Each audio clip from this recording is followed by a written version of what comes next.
Assalamualaikum warahmatullahi wabarakatuh. Di video kali ini kita akan membahas dan mempelajari tentang perubahan budaya pada masyarakat. Jadi kita flashback kembali pengertian mengenai budaya pada masyarakat. Jadi budaya secara umum diartikan sebagai kumpulan individu yang menetap dalam suatu wilayah yang diikat oleh norma, aturan, dan budaya tertentu. Jadi menetap di suatu wilayah ini ditandai diantaranya adalah dengan adanya batas wilayah secara geografis, gitu ya. Kemudian adanya ikatan yang berbentuk norma, aturan serta budaya tertentu di sebuah wilayah tersebut, barulah disebut sebagai masyarakat. Nah, berdasarkan definisi tersebut di atas, maka bisa kita tarik 3 kesimpulan utama mengenai unsur yang ada dalam sebuah masyarakat. Unsur yang pertama yakni adanya kumpulan individu. Yang kedua adalah adanya wilayah yang membatasi. Yang ketiga adalah adanya norma, aturan, dan budaya tertentu. Makanya kalau kita hanya satu keluarga gitu ya, maka kita belum bisa disebut sebagai masyarakat. Kita masih dalam level keluarga, karena mulai dari level terendah itu ada individu, keluarga, kemudian masyarakat ya. Jadi masyarakat itu kumpulan dari individu-individu yang ada dalam keluarga masing-masing. Adanya wilayah yang membatasi tadi sudah saya katakan, utamanya adalah batas geografis. Ya, batas geografis, makanya wajar sekali kalau kita masuk sebuah daerah, sebuah kota, sebuah desa, pasti minimal ada tanda yang memberitahu bahwasanya kita memasuki wilayah suatu daerah tertentu. Adanya norma, aturan, dan budaya tertentu. Nih, jadi adanya aturan, adanya norma yang mengikat, yang di situ disertai adanya sanksi, adanya hukuman jika masyarakat anggotanya melanggar, dan yang pasti ada budaya tertentu yang kadangkala khas hanya dimiliki oleh masyarakat tersebut dan tidak dimiliki oleh masyarakat lain, atau bisa juga budaya tersebut ada di satu kisaran wilayah yang luas. Misal satu kecamatan memang budayanya A, kecamatan yang lain baru berbeda. Tapi kadangkala juga ada satu desa beda RT gitu ya. Itu aja sudah bisa kebudayaannya berbeda dalam hal-hal tertentu. Nah, budaya sendiri seperti sudah dipelajari sebelumnya adalah merupakan keseluruhan ide, gagasan, pikiran, lantas hasil cipta, rasa, dan karsa manusia untuk memenuhi kebutuhan hidup dengan cara belajar dan dapat diwariskan pada generasi sesudahnya.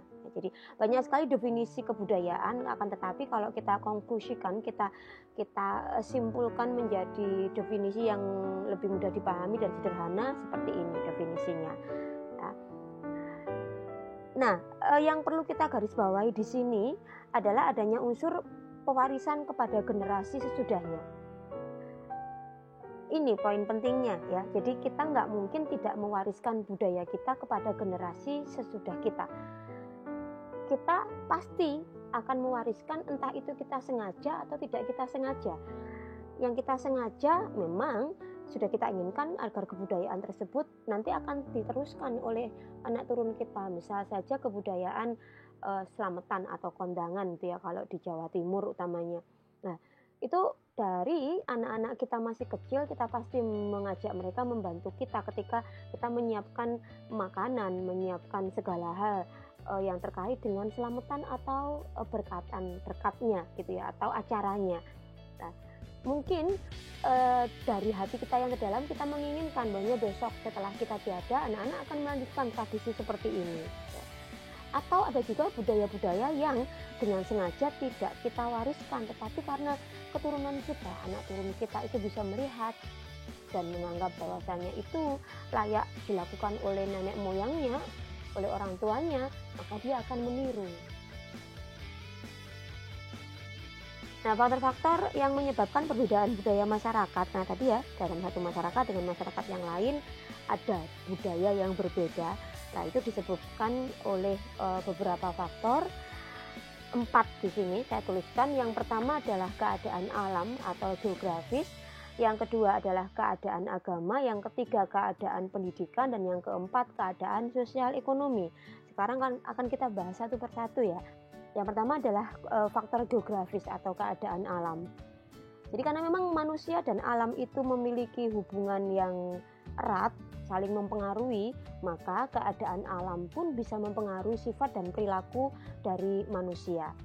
Demikian juga kebalikannya, manusia juga dapat mempengaruhi keseimbangan lingkungan. Nah, sifat, kemudian karakter, bahasa, dan perilaku individu masyarakat itu bisa sangat dipengaruhi oleh kondisi geografis di mana individu tersebut tinggal. Misalkan saja perbedaan sifat, perilaku, bahasa, dan karakter antara penduduk Jawa pesisir gitu ya, pesisir pantai dengan daerah pegunungan yang geografisnya jelas berbeda sekali, di mana penduduk pesisir cenderung memiliki perilaku, sifat, karakter, dan bahasa yang lebih apa ya, kita bilang lebih keras, to the point gitu ya, dibandingkan dengan masyarakat pegunungan gitu, masyarakat yang mungkin peribahasanya lebih lemah lembut gitu ya, kemudian karakternya juga lebih halus gitu dibandingkan orang pesisir pantai. Tetapi ya tidak ada maksud apa-apa ya, karena memang perilaku, karakter, bahasa, sifat itu dibentuk dan dipengaruhi oleh kondisi geografis gitu kan. Memang kita tahu kondisi pesisir kan panas, gerah gitu ya. Nah, itu juga mempengaruhi. Yang kedua adalah keadaan agama, faktor agama ya. Jadi karena memang manusia ini diciptakan sebagai makhluk yang religius, sehingga jauh di dalam hatinya selalu ada keyakinan akan Zat yang Maha Kuasa. Karena memang fitrah manusia sebenarnya adalah beragama. Nah, karena manusia itu memiliki agama, maka manusia menjadikan agamanya sebagai panduan dalam berperilaku pun dalam berbudaya. Akibatnya masyarakat yang agamanya A pasti kebudayaannya akan berbeda dengan masyarakat yang budayanya B. Misalkan saja terkait dengan budaya bangun di dini hari ya, di pagi-pagi banget gitu. Antara orang Muslim dengan orang ya setahu saya ya, Muslim dengan Kristiani itu mereka punya ibadah pagi subuh gitu. Nah, itu mereka bangunnya lebih pagi mungkin dibanding dengan agama-agama non-Muslim, agama-agama lain yang tidak memiliki ibadah di subuh, di waktu dini hari, sehingga akan mempengaruhi kebudayaannya, perilakunya ya, agama ini jelas. Kemudian yang ketiga adalah keadaan pendidikan. Jadi pendidikan itu berfungsi memanusiakan manusia gitu. Dan ingat, pendidikan tidak harus melalui pendidikan formal ya, tapi intinya fungsi dari pendidikan adalah memanusiakan manusia. Sehingga dengan kata lain, manusia itu akan menjadi manusia yang seutuhnya, manusia yang sebenarnya karena adanya pendidikan. Disebabkan pendidikan akan mengembangkan dan memberdayakan seluruh potensi yang dimiliki oleh manusia tersebut gitu.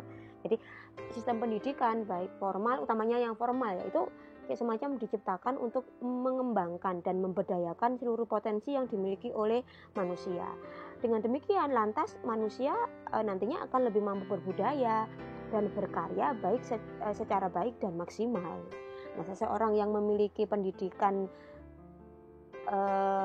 akan sangat mempengaruhi kebudayaan di lingkungannya, karena dia akan lebih banyak berkarya. Ingat bahwasanya karya itu merupakan salah satu unsur dari budaya. Sehingga dengan kata lain, semakin tinggi pendidikan yang dimiliki oleh sebuah masyarakat, maka idealnya semakin tinggi kebudayaan masyarakat tersebut. Yang keempat adalah keadaan sosial ekonomi. Nah, keadaan sosial ekonomi dari sebuah masyarakat yang berkecukupan akan menyebabkan sebuah masyarakat tersebut akan lebih mudah berkreasi, lebih mudah berkarya dan berbudaya, dikarenakan memang adanya pendukung berupa ketersediaan alat, sarana prasarana pendukung lainnya gitu. Demikian juga sebaliknya gitu ya. Jadi kok misalkan di sebuah daerah itu memang secara sosial ekonomi sudah mapan, sudah bagus, anak-anak muda mungkin akan disediakan sanggar seni A, sanggar seni B. Yang suka olahraga akan disediakan fasilitas olahraga indoor, outdoor, sehingga akan membentuk sebuah kebudayaan yang jelas berbeda dengan sebuah masyarakat yang secara sosial ekonomi mereka masih belum cukup, bahkan masih kekurangan.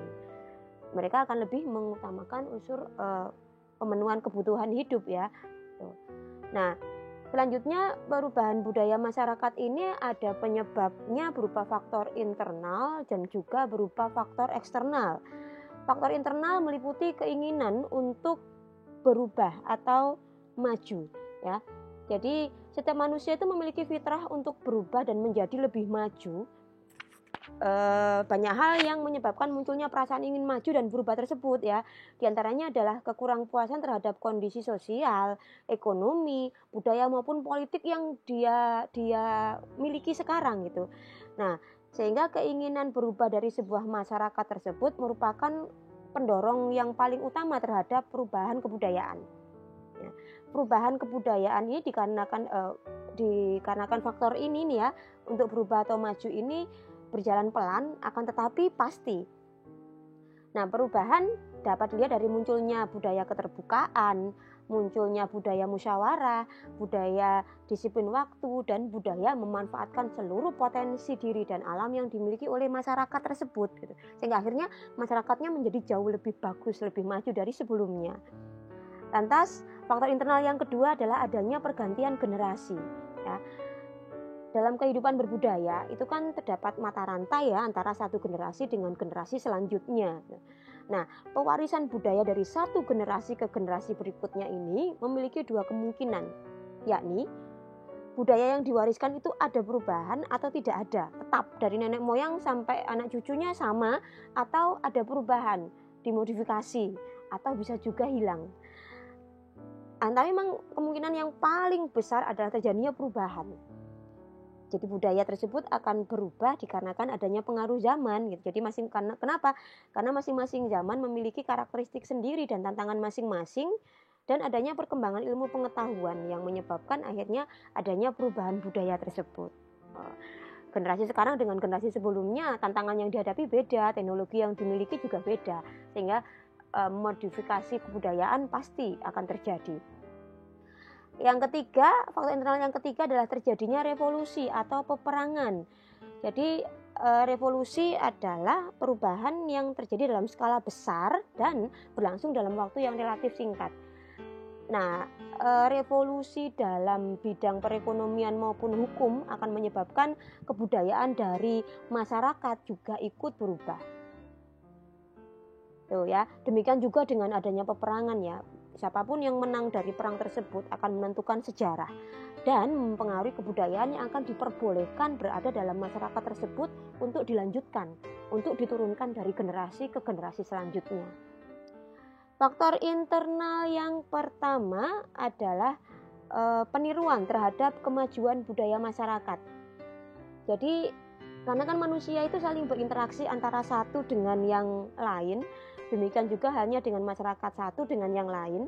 Nah, adanya interaksi ini akan menyebabkan munculnya saling mempengaruhi. Masyarakat yang kebudayaannya relatif masih tertinggal akan merasa perlu dan ingin untuk meniru kebudayaan masyarakat lain yang dianggap sudah lebih maju dan lebih baik. Nah, padahal tidak semua kebudayaan maju itu baik untuk ditiru. Jadi oleh karena itulah harus ada filter di dalam masyarakat tersebut, utamanya di keluarga ya, agar tetap sesuai dengan karakteristik masyarakat asal tersebut, budayaan yang ditiru gitu. Jadi ketika kita meniru kebudayaan kita sebagai orang desa, meniru kebudayaan yang ada di kota besar gitu, ya nggak semuanya bisa kita tiru gitu. Ada filter-filter yang harus kita terapkan untuk membatasi mana kebudayaan yang bisa kita sesuaikan dengan kondisi masyarakat kita di desa. Faktor eksternal yang kedua adalah adanya perkembangan ilmu pengetahuan dan teknologi. Ya, jadi perkembangan pemikiran manusia itu kan akan menghasilkan perkembangan ilmu pengetahuan dan teknologi yang pada akhirnya pasti ini akan mempengaruhi kebudayaan. Misalkan gitu ya, kebudayaan bersilaturahmi, datang dari rumah ke rumah sekarang lebih menurun gitu dibandingkan dengan dulu karena adanya handphone, internet gitu ya. Apalagi dengan kondisi pandemi sekarang kita memang membatasi untuk keluar dari rumah sebisa mungkin gitu ya, sehingga ya tradisi atau budaya bersilaturahmi pasti berubah juga gitu. Kemudian faktor yang ketiga adalah pembangunan. Ya. Pembangunan ini kan dilakukan oleh manusia, oleh masyarakat dikarenakan semakin berkembangnya kehidupan masyarakatnya. Pada daerah perbatasan antara pedesaan dengan perkotaan, inilah pembangunan yang paling intensif terjadi biasanya. Nah, adanya pembangunan ini pasti akan mengubah kebudayaan yang ada di daerah tersebut gitu. Karena memang ada faktor luar yang masuk, maka kebudayaan pun akan masuk. Sebab pembangunan ini baik fisik maupun non fisik itu kan melibatkan teknologi gitu ya, ilmu pengetahuan. Nah, ini juga akan mempengaruhi kebudayaan. Yang keempat adalah urbanisasi. Urbanisasi seperti yang kita ketahui adalah perpindahan masyarakat dari desa ke kota, merantau. Niatnya sih untuk mendapatkan kehidupan yang lebih layak gitu ya, mendapatkan perekonomian yang lebih tinggi. Nah, perpindahan dari desa ke kota ini akan mengakibatkan perubahan kebudayaan pada desa yang ditinggalkan maupun pada kota yang didatangi. Nah, di kota yang didatangi, misal di daerah saya di Lamongan ini banyak yang merantau di Jawa Tengah dan Jakarta misal. Maka kota-kota tujuan tersebut di situ akan berkumpul para pendatang dari berbagai daerah yang memiliki kebudayaan berbeda-beda kan gitu, antara Lamongan, Surabaya, Sidoarjo mungkin, atau Jawa Barat yang merantau ke Jepara misal. Maka di Jepara akan berkumpul banyak kebudayaan-kebudayaan yang dibawa oleh penduduk atau masyarakat yang berurbanisasi tersebut. Akibatnya akan terjadi percampuran atau akulturasi kebudayaan dan akan menghasilkan kebudayaan baru. Nah, itu di kotanya. Ketika individu yang berurbanisasi di kota tersebut mudik atau pulang kampung ke desa asalnya, gitu ya, maka dia pasti akan membawa sebagian budaya dari kota tempat dia bekerja atau tempat dia berurbanisasi itu ke desa atau daerah asalnya, sehingga terjadilah perubahan kebudayaan. Ini untuk tugasnya ya. Untuk yang saya tuju, untuk yang saya bikinkan video pembelajaran ini tugasnya dan silahkan dikerjakan di Google Classroom. Ya, terima kasih banyak. Mohon maaf atas segala kekurangan. Assalamualaikum warahmatullahi wabarakatuh.